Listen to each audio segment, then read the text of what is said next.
I'm pleased and honoured to be here to have this opportunity to address you and to be part of this very prestigious lecture series.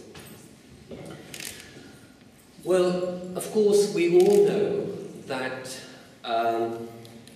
multiculturalism is supposed to have failed, or is in retreat, or indeed is dead. This has been repeated so many times by senior politicians, but also by the majority of academics who work in this field. That it's failed, or is in retreat, or is dead, I don't think is true. To help to bring that out, I offer an analytical framework for understanding multiculturalism, understood as a politics and a normative vision, but also in relation to the kind of sociology that's implicit in multiculturalism. My analytical framework is in terms of integration, because I think that multiculturalism is a mode of integration.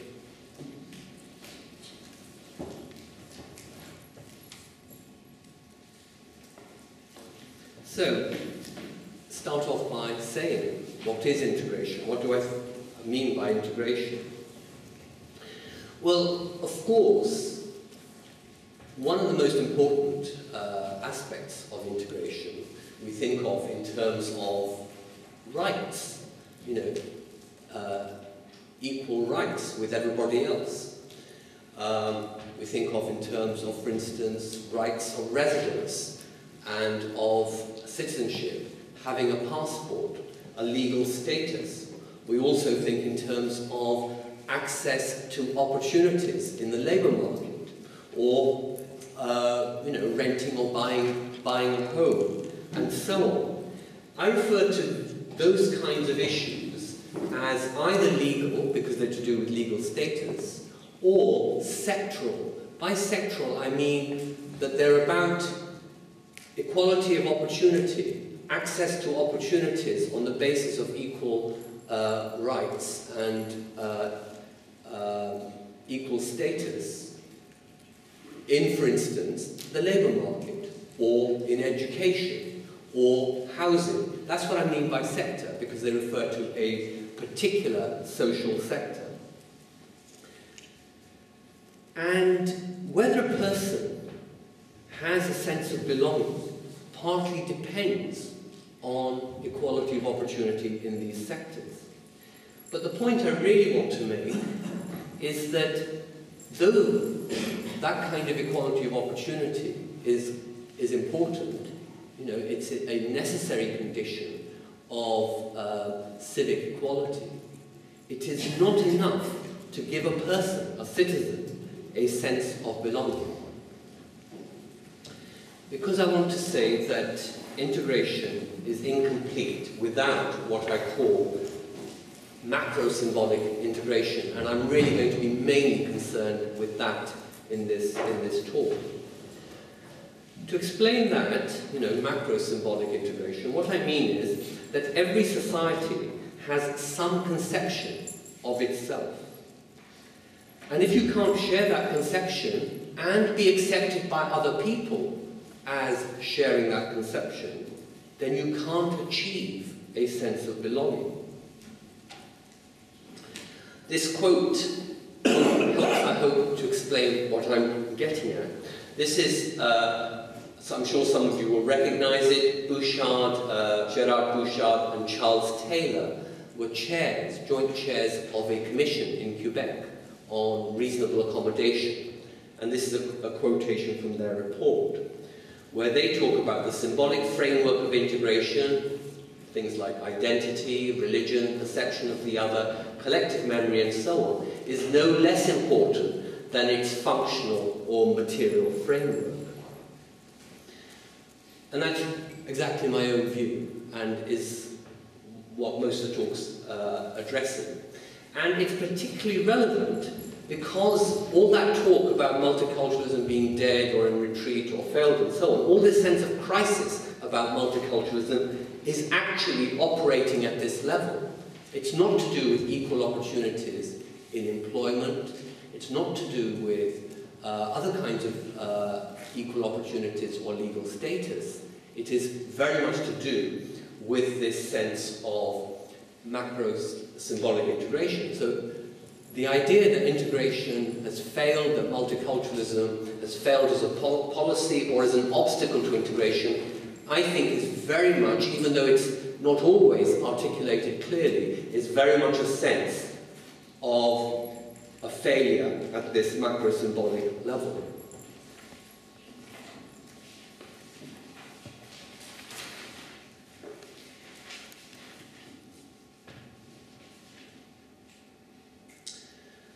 So that gives you some idea of what I mean by integration, but something has to be integrated. And I refer to that as difference. That is to say, there has to be a body of people who are thought by themselves or by other people, or of course both, are thought to be in some ways different from other people. The body of citizenry. And I'm particularly interested in migrants and the second generation, the third generation onwards. I'm particularly interested, therefore, in post-migration integration.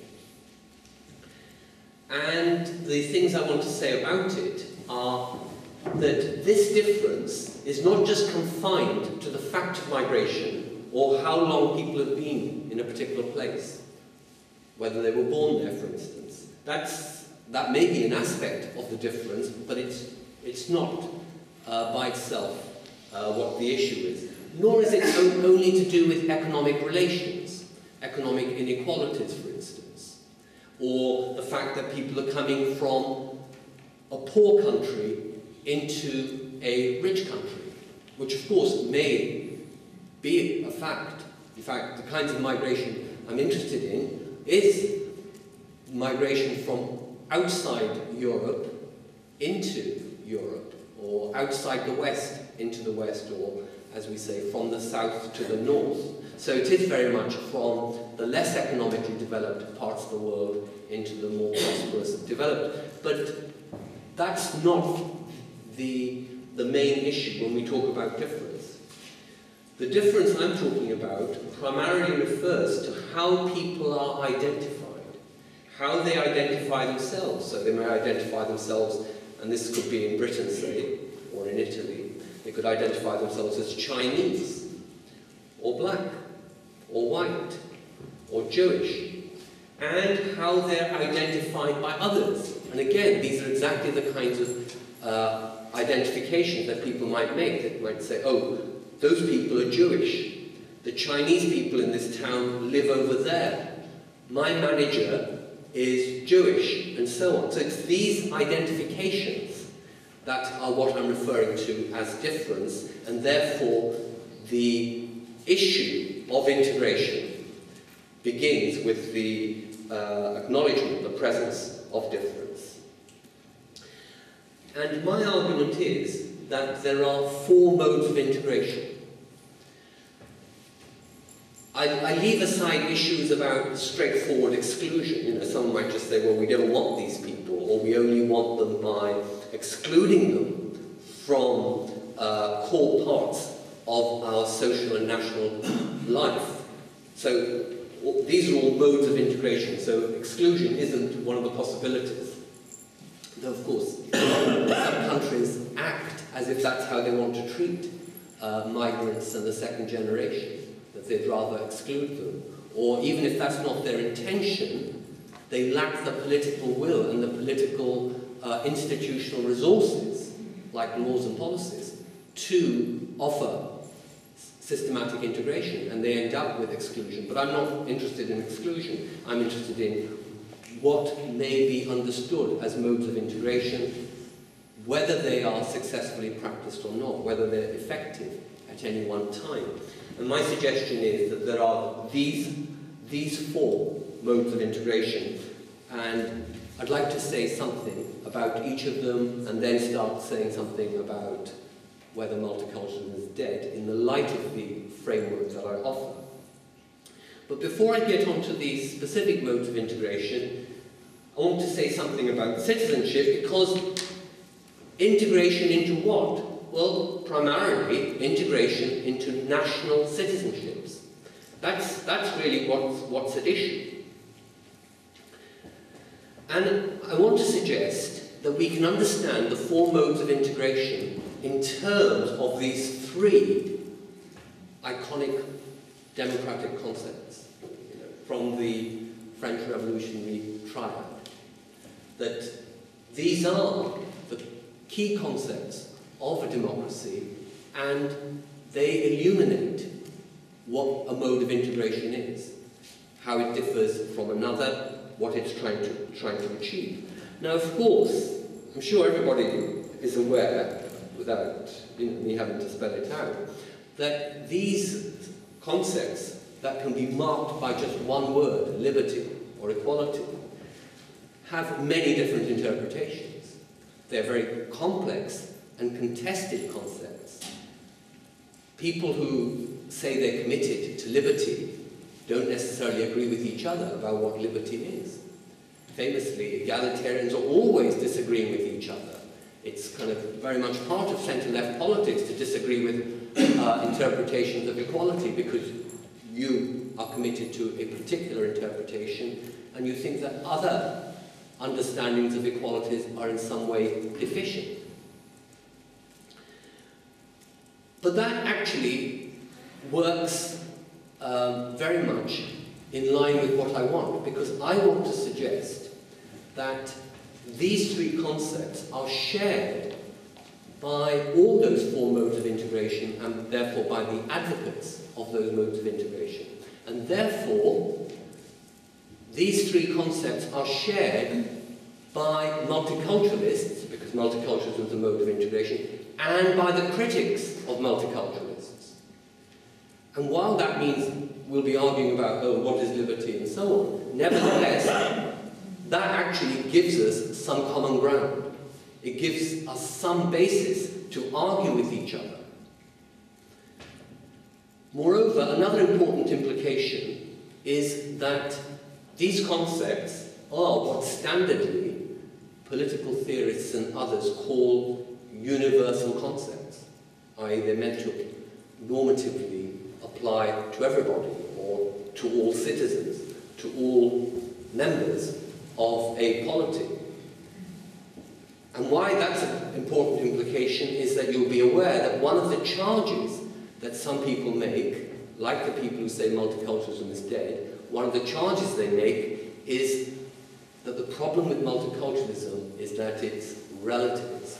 We've had too much relativism. My Prime Minister said that a while ago.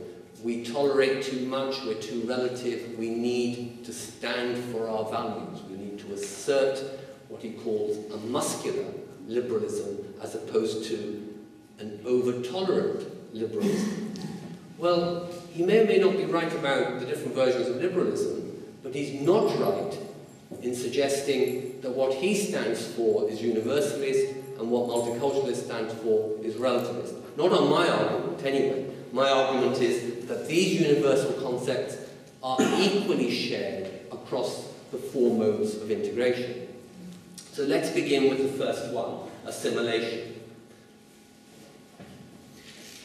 So assimilation in many ways is the classical policy, certainly in countries of immigration, through most of the 20th century. You might say, well, that's not really what a lot of Western Europe has experienced, because Western Europe has had what we might call guest worker policies, above all Germany, but not only Germany, Switzerland, and perhaps to some extent the Netherlands. Well, but I don't think a kind of guest worker policy is a form of integration. So that doesn't even feature in my analytical framework. It's not on my radar. So when Chancellor Merkel famously said about a year and a bit ago that multiculti had utterly failed, if by that she meant the regime that Germany had set up of a kind of mild apartheid, a version of apartheid. You know, the Turks do their own thing over there, and they can even have Turkish taught in schools and so on, which is to some extent what was happening in Germany for a number of decades.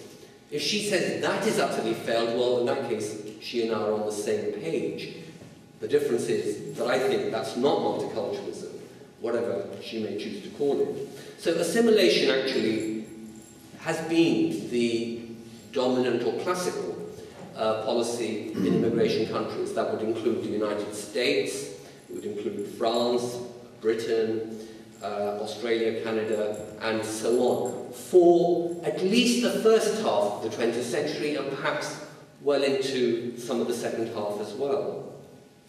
And some of the key points of what I understand by this mode of integration are these. Difference is a problem. Why is it a problem? Because it can lead to discrimination and conflict. Because people always treat the different badly. Now that's what I meant when I referred to at the beginning, that I hope to bring out some of the implicit sociologies in these modes of integration, including multiculturalism. This is the kind of thing I meant. So the implicit sociology of assimilation is that people always treat those they perceive as different badly.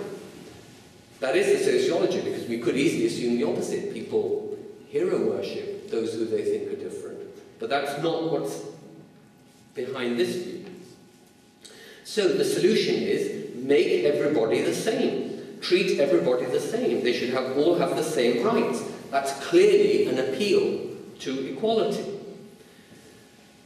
What it is for everybody to be the same is informed by a strong, homogeneous national identity. So that's an appeal to fraternity. So far, it's kind of ticking my boxes. I hope you can see it's ticking my boxes what I say a mode of integration is. But what about freedom? It doesn't seem to be so good on freedom. Because what if people freely don't assimilate? What then? Do we give up on liberty? Do we compromise liberty because of the sake of this policy by forcing people into forms of assimilation that they're not freely willing to have? And actually, it's not as good on equality as it first sounds. Because what it basically does is to create two classes of citizens. Those who are, as it were, the normal citizens. Those who are the norm. And the other class who have to become like the normal citizens. So these people have to change so they can be like this. That's not a very good idea of equality, because you put one class of citizens at a higher level to the other. They become the norm to which the others must assimilate. Hence, in the 1960s and 70s, in the United States, Canada, Australia, also in parts of Europe, especially the United Kingdom and the Netherlands, assimilation as a mode of integration was heavily criticized, and people started looking for alternatives to assimilation. And on the whole, they turned to this mode of integration, what I call individualist integration. So individualist integration tries to improve on the, as it were, the equality deficit in assimilation, and it tries to make it more liberal. It postulates that change is two-way. It's not just the case that some body of citizens stay as they are and the other body of citizens changes to become like them. No, change is both ways. In terms of individuals, migrants may have to change more, but the majority society and institutions too have to be reformed in order to make them inclusive, in order to challenge some of the discriminatory and exclusive assumptions they may be built on. Moreover, an active anti-discrimination laws and policies need to be set in motion, especially in relation to socioeconomic opportunities. Individualist integration is not difference blind, because as especially the American experience, but in various countries, including Britain, but we largely followed the American path in this. We say, well, if you want to make people equal, you have to know to what extent they are unequal, and you have to see whether your policies are working, i.e., are we moving towards more equality? And to do those things, you need to count where different people are, whereas it where people are in terms of those identities that I said are at the heart of integration. So that's what I mean when I say it's not difference blind. Assimilation says, no, we don't care. I say, well, we don't see that you're Chinese. You're just a citizen of this country. That's all that matters. You're just like everybody else. Whereas on this mode of integration, we say, no, we recognize that you have a group identity, and that that group identity is critically involved in your inequality, and therefore we can't be blind to it, because this is a promise of equality. This mode of integration is promising a certain equality. Now, a lot of Europe is not that comfortable about counting by group, counting by ethnicity, counting by what in the United States and Britain was or is still called by race. But nevertheless, that is, I think, implicit in this mode of integration. Moreover, it doesn't have to be exclusive to racial equality, and in Britain we kind of started off with racial equality legislation in the 1960s, then started calling it ethnic equality, and then in the last couple of decades started talking about religious discrimination, incitement to religious hatred, and equality between groups in terms of religious affiliation. So, finally, in terms of a kind of fraternity, this integration is conceived within a national, liberal, democratic citizenship. The important thing in relation to the last two items is that there is no recognition of groups. It is individual claimants. Individuals are the bearers of rights and the bearers, as it were, of equality claims. And that, in many ways, is an important distinction for the remaining two modes of integration. Well, in particular for multiculturalism. And what multiculturalism is often understood as is actually, I think, quite confused. It conflates more than one mode of integration. In particular, it conflates two modes of integration that I separate out, which are my last two modes of integration. One of which, this one, I call Cosmopolitanism.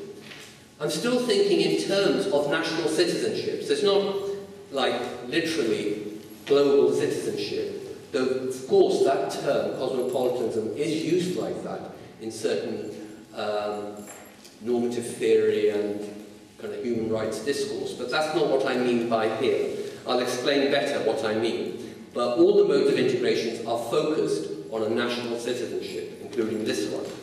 What I mean really is, and quite a lot of people argue for this, it's particularly, I think, well argued for in Britain, that we should focus on the everyday experience that people encounter in their neighbourhoods, in their schools, in their workplace, because that is an experience where people mix with each other. And in that mixing, people are mindful of difference, but they also work together, live together, create things together, create new identities. So there is mixing and synthesis, which means there's change. The large cities of Europe, not to mention other places, are places where this kind of experience is particularly to be found. I think London and Paris are very good examples.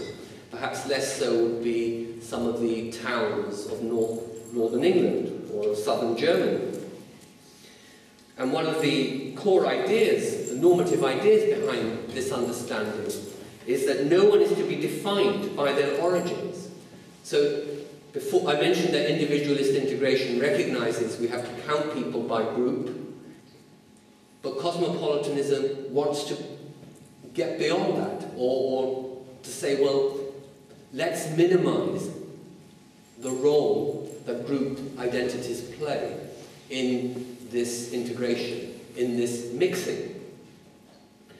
And it's not only the minorities that shouldn't be defined by a group identity. Nobody should. And when we say that nobody is defined by a group identity, neither what is referred to as migrants and as hosts, then actually there is no such thing as majorities and minorities. People are just people, and they associate freely and in different contexts, form different kinds of groups and identities. In workplace, certain identities might be more important than in a neighbourhood, and in a neighbourhood they may vary from one neighbourhood to another, and they may change over time, and they may generationally evolve, and so on. All that is welcomed on this perspective of integration. And to some extent, and this is why the term cosmopolitanism is apt here, there is some reluctance to even think in terms of national identification. Advocates of this mode of integration often talk about the post-national, that we're living in a time of the post-national, which of course they say is a good thing. They welcome it. I mean, they're usually social scientists, but like most social science, it's normatively driven. There are background normative ideas that drive, I think, most empirical social science. And so people welcome these new and multiple identities. Now, it seems that on the basis of freedom and equality, freedom to choose your identities and treat everybody equally and so on, this is a rather attractive mode of identity, a mode of integration. Of course, it's less clear on fraternity because it's not clear where exactly belonging comes to be. Belonging seems itself to be a little diluted and tenuous. But actually, I think, attractive though this mode of integration is, and I certainly find it appealing in a number of ways, it's also short on freedom and equality. And it's because it's short on freedom and equality that we finally get to my fourth and last mode of integration, which is what I call multiculturalism proper. So I begin by saying multiculture. So multiculture is the mixing which cosmopolitan advocates celebrate. And I'm saying, yeah, that is attractive. That is a feature of cities like London and Paris and other places too. But we also have to be aware of certain other sociological facts that tend to get obscured in cosmopolitan sociology. Some people have stronger identities than the ones that have just been referred to, than the kinds of fluidity and synthesis and hybridity and mixing and matching that cosmopolitans identify as the contemporary condition. For some people, one or a few identities are at a higher level than others. They're more pervasive. They're more part of the experience that is to be found in lots and lots of different contexts. So it's all very well saying identities are contextual. That's true enough. But some identities cross so many different contexts. If you're black in Western Europe, it's not, oh, that identity just comes alive in certain issues. In other identities, it's your profession that's more alive, and in others, it's your gender and so on. Your blackness will be pervasive across all those different contexts. It may not completely swamp all the other possible identities and configurations and social relations, of course. I would certainly say that. But nevertheless, it's not something that just comes and goes. So some identities are much more important than others.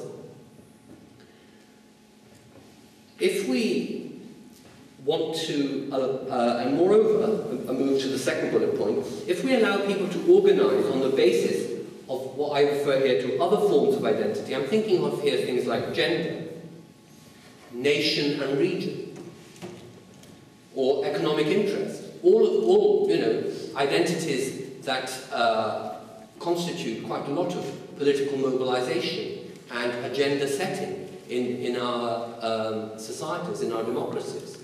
People say, for instance, the north of England is poorer than the south of England, therefore we need a regional policy. People organise on the basis of their economic interests. Organise in order to, for instance, increase taxation on other people in order to help meet their social needs. If people can do that, then why can't they organise on the basis of their difference? Why is it that the kinds of difference that we're talking about here, basically kind of ethno-religious and racial identifications, why are these particularly to be dispersed, whilst gender, nation, region and economic interests may crystallise into political formations and into policy programmes? I don't see why they should. And in fact, as a matter of fact, that's what may happen. But if it doesn't, are people free to organise on the basis of, as it were, the identities that the cosmopolitan doesn't approve of? Muslim. Cosmopolitan's not too enthusiastic about people organising on the basis of religious identities, especially strong religious identities. So what are they going to do to stop it? Are they really going to take an illiberal line, given the importance of liberty in the start of that argument, about people should be free to choose their identities shouldn't be imposed upon them? To use a nice phrase from the Harvard political theorist, Anthony Appiah, we shouldn't have a script that we have to live by. That's the cosmopolitan credo, and it's a very attractive one. But then what if some groups say, actually, our script is to live by those identities that you're not all that comfortable with? What's the cosmopolitan going to do about that? Especially if those identities that I'm talking about give people the power and the confidence to participate. It's what does the work of motivating certain groups, of motivating them so that they can, as it were, be part of an emancipatory process from inequality to equality, from passivity and marginality to democratic participation. So, I want to say that actually the identities we're talking about are a genuine they're more multiple than the cosmopolitan acknowledges. We really need to take the multi seriously, because otherwise there's a danger that one kind of identity, namely the mixing and matching and hybridic and synthetic identity, is being privileged and encouraged at the expense of identities that others choose and that others want to share the public space with. They don't want their identities to be marginalised to, say Sundays or weekends. So yes, then we finally do get to multiculturalism. And for me, the key features then of this multiculturalism is that it's based on different bases of identities. What I mean by that is that the identities that we're talking about are not all of one kind. They can be to do with colour, black, white, brown, red, yellow. They can be to do with origins, and your origins may be a country like India, or it may be a continent like Africa, depending on how you conceive your origins and how, of course, others conceive you. Or they may be religion. Religion, obviously, is a very powerful basis of identity of the kinds of post-immigration groups that we're talking about. Above all, of course, for Muslims. Not to mention, gender and sexuality and the other bases of identity that I'm not considering because I'm focusing on this post-immigration difference. And moreover, people relate to these identities in different ways. So, for instance, some people might say, well, I know some people, less so today, but 10 years ago, some black people used to disapprove of black people having white partners, white girlfriends, boyfriends, getting married to white people. They used to say, that's a kind of betrayal. You should stand up for being black and have a black partner. That argument is heard less today, because a lot of people say, look, I can be black, I can be as black as everybody else, and be proud of my heritage and identity and my association with other black people, association of solidarity and support, without it making a difference as to who my partner is.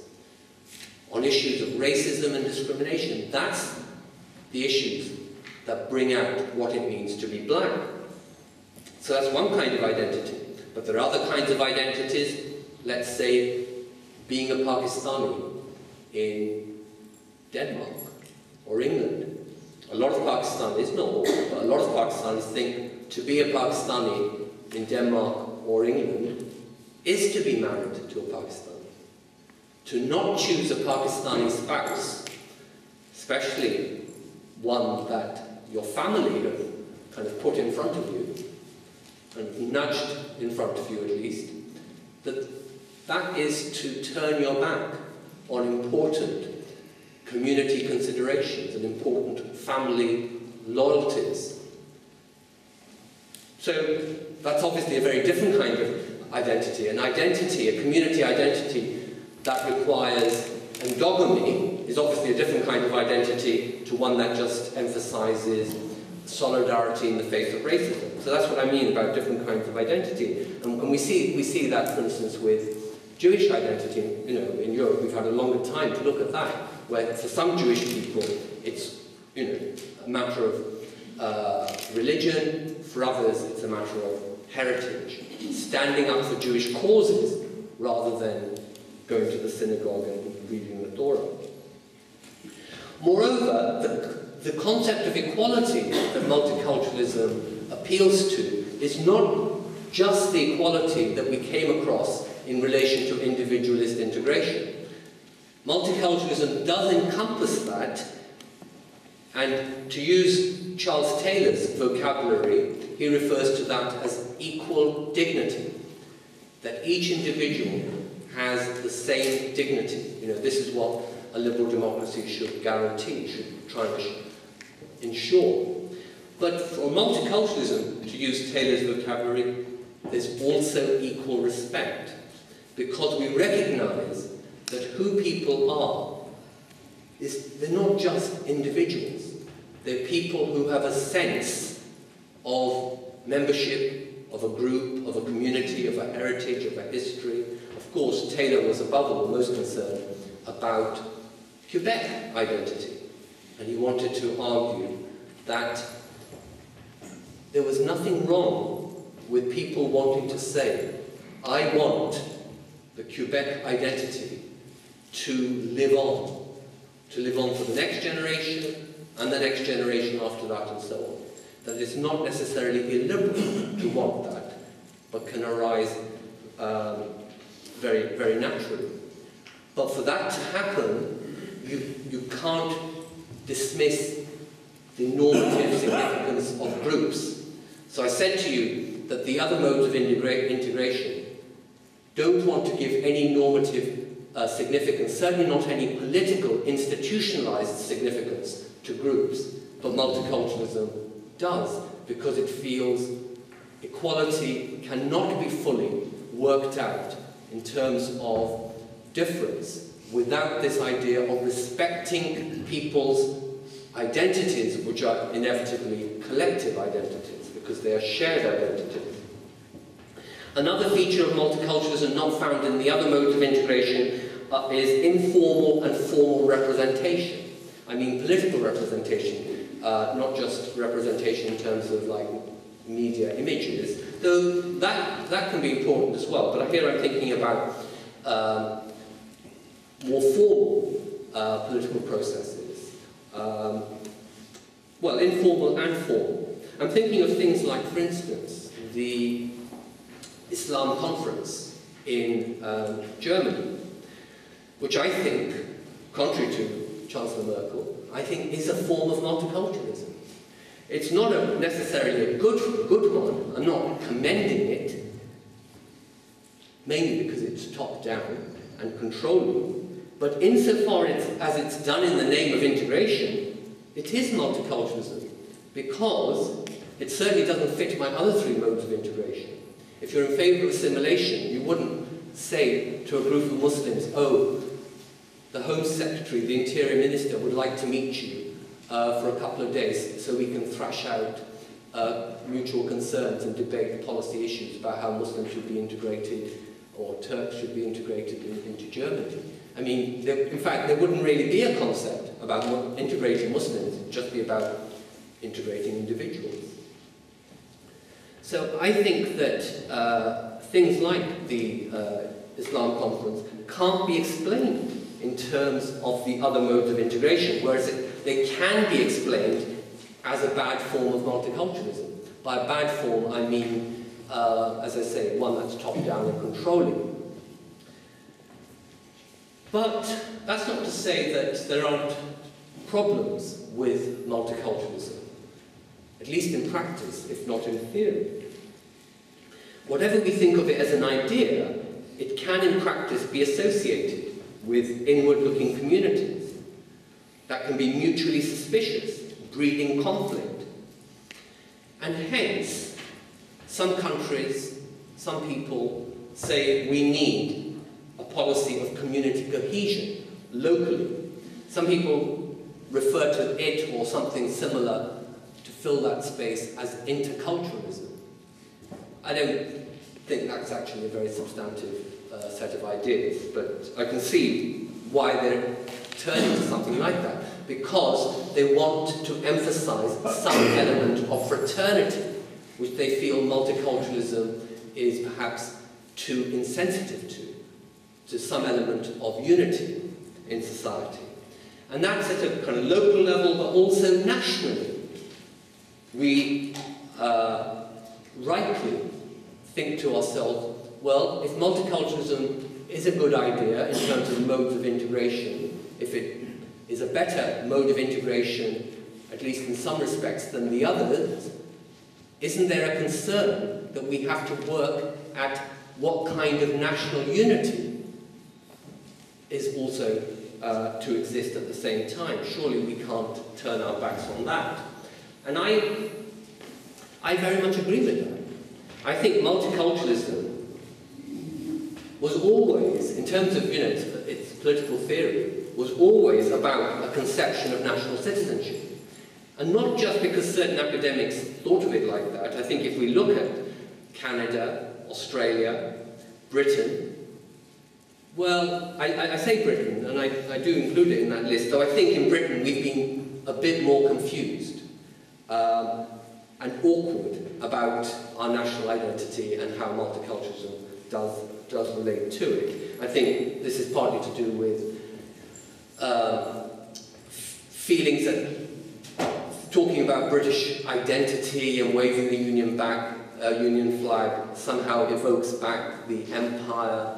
There's also, of course, the complication that we are one country with four nations, which have become more salient, Scotland and Wales, England and Northern Ireland. And perhaps also there's a kind of tradition of national identity in Britain, above all in England, which kind of says, well, if you're really sure about your national identity, i.e. if you're a confident people, then you don't have to say or do anything. A certain kind of confident understatement is an expression of national identities, and it's only those countries that are unsure about themselves that have to work so hard at waving flags and trying to have national days and trying to kind of whip up national identity feelings. I don't think people in Britain think that anymore. I think we think, oh, we're just like those countries that are unsure about their identity, and we now need to work hard to give some place and importance to our national identities. But certainly Canada and Australia, the first two countries on my list, I think anyone looking at what they've been doing over the last 30, 40 years wouldn't doubt for a minute that multiculturalism in those two countries was very much about making Australian and Canadian national citizenship. And I think this is true in Britain to some extent as well. But, having said that, of course, multiculturalism isn't compatible with any version of national identity. It's compatible with certain versions of national identity. And so these are the kinds of characteristics that multicultural national identity, multicultural national citizenship has to be about. It mustn't simply be top-down. It mustn't simply be about saying, well, this is the country we are, and you guys, because you've arrived later than us, you must now get to be like us. That's really assimilation. That's really a kind of dominant culture nationalism, a kind of light culture mode of integration. That's not multiculturalism. Nor must the use of appeal to nation stigmatize groups for, as it were, not being national enough, not being there long enough, or lacking some kind of characteristics such that they're only second-class Brits, and there are others who are the true Brits, or the true French, and others who are only kind of marginal French just on, by virtue of politeness. Rather, the national identity must work to be inclusive, because we can't assume it will be inclusive. This requires active work, where politicians sometimes have to offer leadership. Sometimes the leadership is symbolic rather than, loads of laws and policies. Saying the right things about who is part of the German nation or the English country. I think symbolic leadership is very important. We shouldn't understate it. And we must think of this national identity as plural, not as having a kind of monistic quality.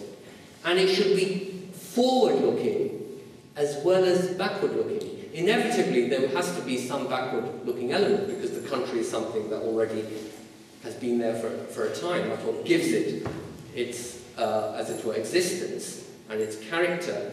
But we shouldn't just be looking to the past. A multiculturalist understanding of national identity says, what have we become and what are we becoming? Not just what were we. So the question of what are we has to have a future tense as well as a past and present tense. Now you might say, why? Why is national identity needed for multiculturalism or anything else? Why not just citizenship, which is broadly what the cosmopolitan and perhaps even the liberal individualist would be content with? Leave national identity out of it, or keep it way, way in the background. Just emphasize citizenship. Well, I certainly acknowledge that citizenship is about belonging, and therefore it meets our criterion of fraternity or unity. But I think that, and this is me once again appealing to a certain implicit sociology, I think that most people, most of the time, are not moved by their citizenship. It's just something dry and abstract. Of course, they're aware of what it is, but it's just something that exists on paper. And that's not enough to get people to have a sense of belonging and to be committed to each other, especially if they have other powerful identities in their lives. And these aspects of difference that I began with, like I said, being Chinese or black or white or Muslim or Hindu and so on, these can be very powerful identities for individuals. And so if you want people to be part of a citizenship, you have to create a sense of belonging that can at least counterbalance the other emotive identities that people have. You can't just allow lots of emotive identities and say, oh, and then there's citizenship, which of course has no real place in people's imagination or in their hearts. It has no real emotional pull, but it will do all the work necessary simply because everybody will kind of acknowledge its political significance. So that's why I think we need more than citizenship. And I think, I expect most people in the room will be aware that in the last 10, perhaps 15 years or so, there has been what we could call, some people call, a civic national turn. And some people think, oh, that's one of the reasons why multiculturalism is dead, because of this civic national turn. But I'm trying to say to you that actually multiculturalism is very much consistent with, compatible with, a certain conception of national citizenship, as it were, its own conception of national citizenship. That is to say, pluralistic, inclusive, future-looking, and so on. In fact, 3 out of these 4 modes are very consistent with the civic national turn. But to appreciate that, we must recognize that there are at least 2, one could say more than 2, but at least 2 kinds of nationalisms or national identities that are being evoked in this civic national turn. And in fact, there's something inadequate about the term nationalism, because it immediately always makes you think about military dictators and people in uniforms and marching and goose-stepping and waving flags and so on. Perhaps we need another term. I might suggest nationism, simply in order to have that disassociation with what I've just described. But anyway, I would say that in the current, in Western Europe at the moment, in the current political and for that matter academic civic national turn, there are 2 kinds of nationisms that are being evoked. One I would call a kind of dominant culture nationism, which isn't so dissimilar from historic nationalism, though of course, there are more liberal and less liberal versions of it. But the other one that's being evoked is what I might call a diversity nationism or a multiculturalist nationalism. I think one very good, simple, but very good dramatic example, and dramatic, quite literally, example of the latter of this diversity nationalism was the opening ceremony of the London Olympics. I'm sure you all saw some or all of that.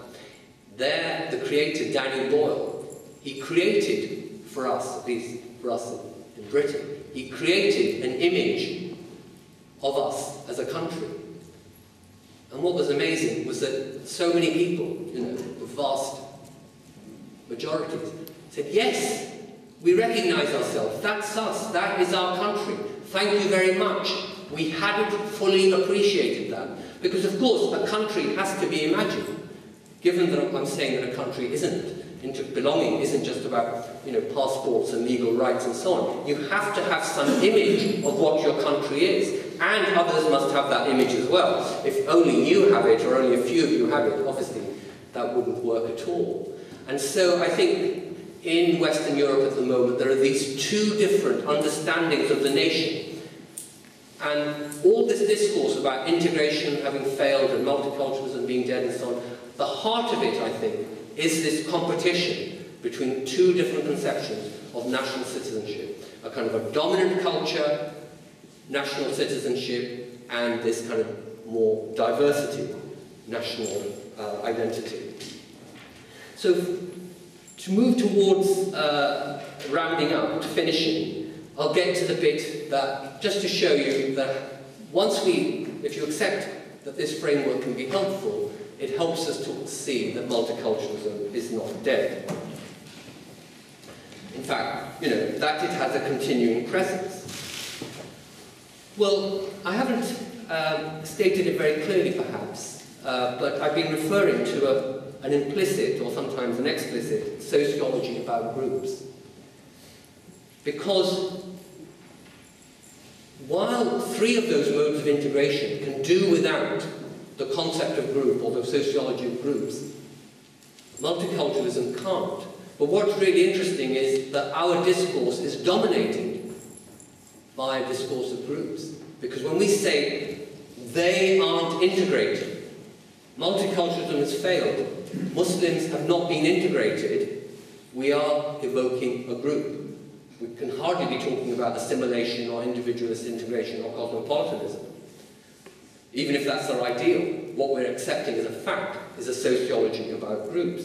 And then when we have things like the Islam conference or some kind of national Muslim council, you know, the kind that Nicolas Sarkozy created, and we have something similar, more informal in Britain, then you are talking about some form of group representation, not just a sociology, but a group politics, a group political representation. And you may say, well, this isn't a very inspiring idea of multiculturalism, and it's not, it's only point one, but the important point is that it doesn't fit the other modes of integration in my framework. If they're read as analytical frameworks. The second point is that actually there's been no significant reversal of policies in relation to ethnic minorities, except, I think, Netherlands, one can see that has happened. And some of you may know the work of Keith Banting and Will Kimlicka. They've created an index, a comparative international index for measuring where a country is in terms of multiculturalism and where it is at time A compared to time B compared to time C. And they use 8 policies. It doesn't matter what those policies are for the moment. They use 8 policies to measure this. But the point I just want to get at is they have 21 countries in their analysis, in their survey, and only 3 countries, of which of course Netherlands is the most prominent, only 3 countries had a lower score in their index for multicultural policies in 2010 than in 2000. And then the third point I want to make is that, yes, and I'm leaving aside issues around security and international terrorism and so on, because in some ways I don't think they've got anything to do with multiculturalism. But of course, even if I say there's been no significant reversal of prior policies, new policies have been created at the same time, which sit alongside older policies. And my third point here is that actually most of the new policies that have been created in the last decade or 15 years relate to issues to do with immigration, i.e. people who are not already in the country but want to come in, should they be allowed in, under what conditions they should be allowed in, for how long they should be allowed in, and so on, right of residence, naturalization, and so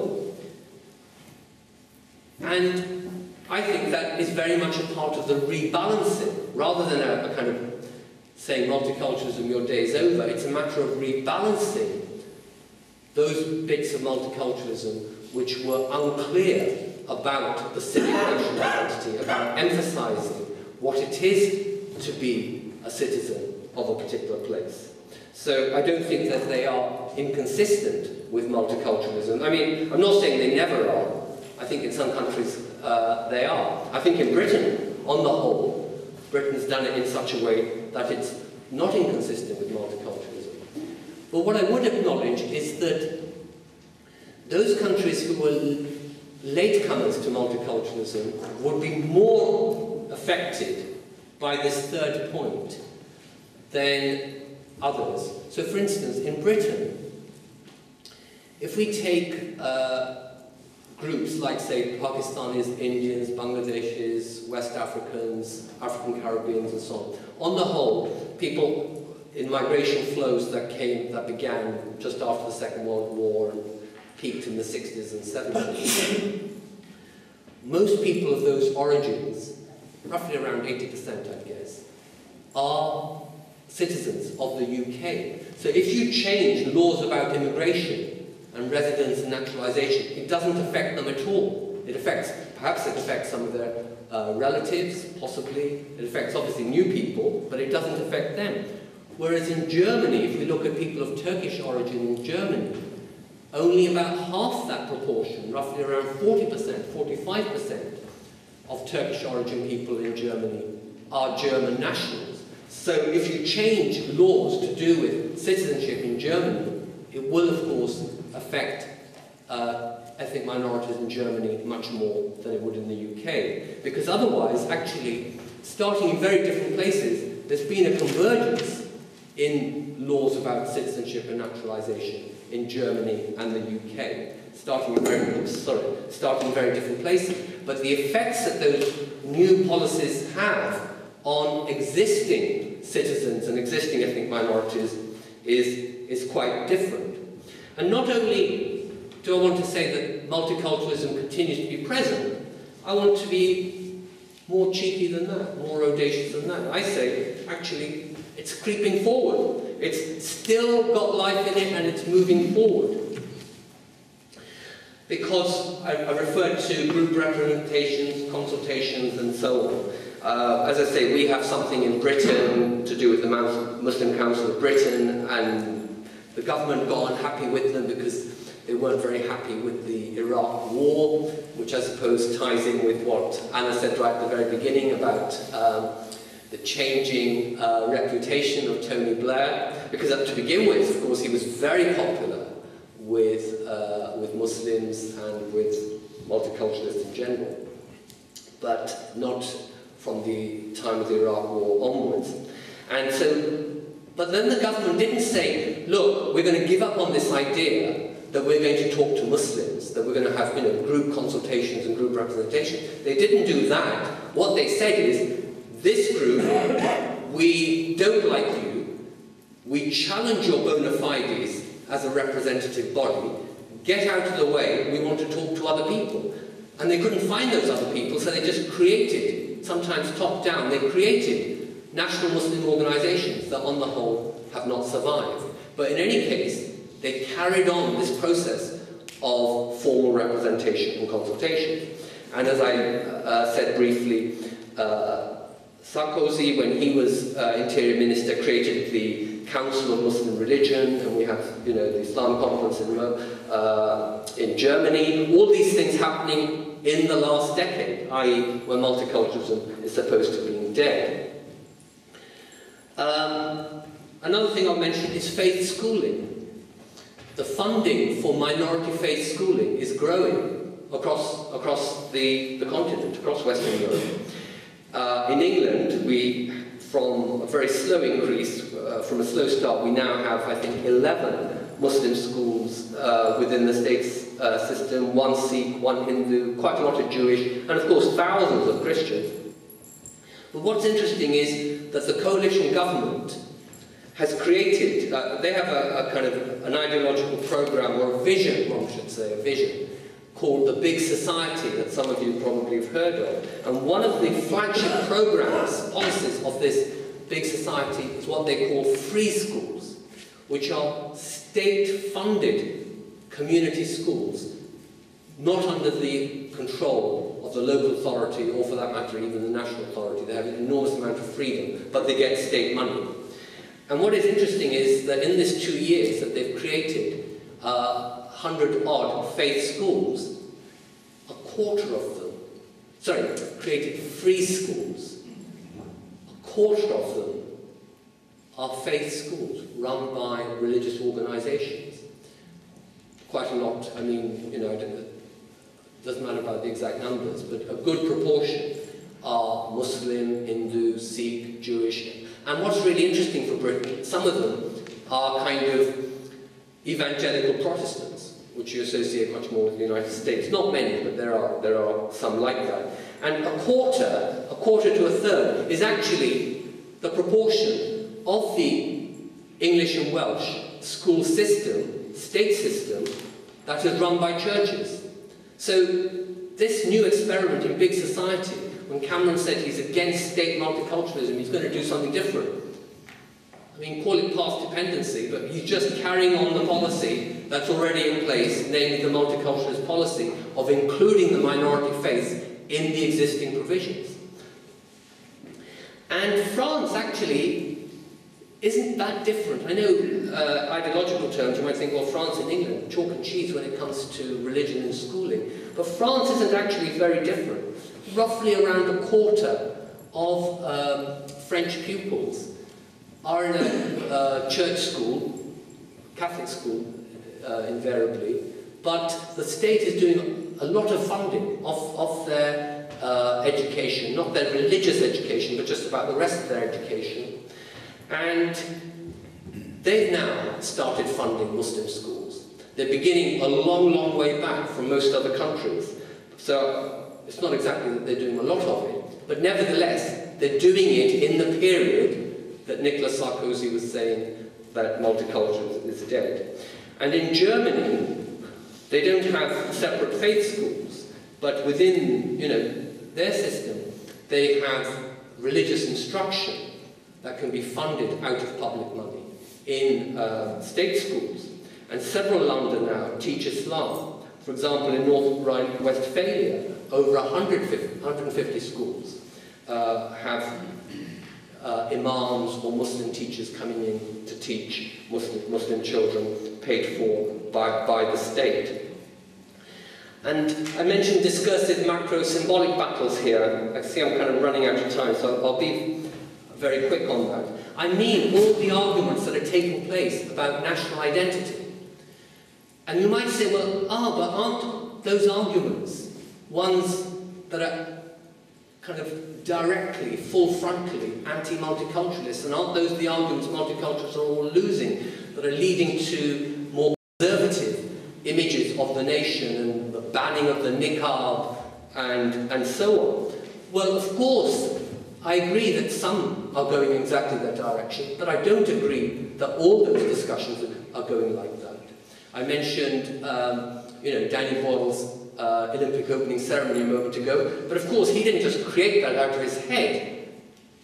It is part of the lived reality of Britain, and I think of other places in Western Europe. So, to conclude, I've offered a framework in which 4 distinct political responses, assimilation, individualist integration, cosmopolitanism, and multiculturalism, can be understood in terms of liberty, equality, and fraternity unity, thereby bringing out what is of merit in each mode, as well as the ways in which it is deficient. They illuminate each other, and each successive position attempts to include what is thought to be missing from its predecessor. Each position can, in principle, be attractive from different perspectives. Some ethnic minorities may wish to assimilate, some to have equal rights of integrated citizens, some to maintain the cultural differences of their group identities, and some to be free to choose cosmopolitan mixed identities, suiting the roles they take on in a more diverse society. Equally, the majority society may look on different minority groups in all these different ways. Each approach has a particular conception of equal citizenship, though the value of each can only be realized if it's not imposed, but is the preferred choice of minority individuals and groups, who, of course, being a multi, are bound to choose differently. Thus, no singular model is likely to be suitable for all groups. To have a reasonable chance of integrating the maximum number of members of minorities, none of these political responses should be dismissed. Moreover, assimilation may be more appropriate in terms of national language acquisition before naturalization. Individualist integration may provide the model for non-discrimination in the labour market. Yet multiculturalism may be the basis for supplementing electoral representation when minorities are underrepresented, and in creating new attitudes of inclusivity, as well as rethinking national identities in a context of post-immigration difference. Thus, perhaps the ultimate meaning of multiculturalism, let's call it multicultural citizenship, perhaps the ultimate meaning is not as one mode of integration, but as the perspective which allows all 4 modes of integration their due, including, crucially, communitarian multiculturalism. Because it meets, communitarian multiculturalism, because it meets the liberty, equality, and unity requirements which the other modes all fall short of. The sociology implicit in my view is that I doubt that Western Europe is likely to accommodate the growing Muslim population, over 10%, and in most of the large towns and cities, sometimes 2 or 3 times higher than that, and estimated to double in the next few decades. So my sociological intuition is that Western Europe is unlikely to accommodate the growing Muslim population without some form of communitarian multiculturalism in the mix.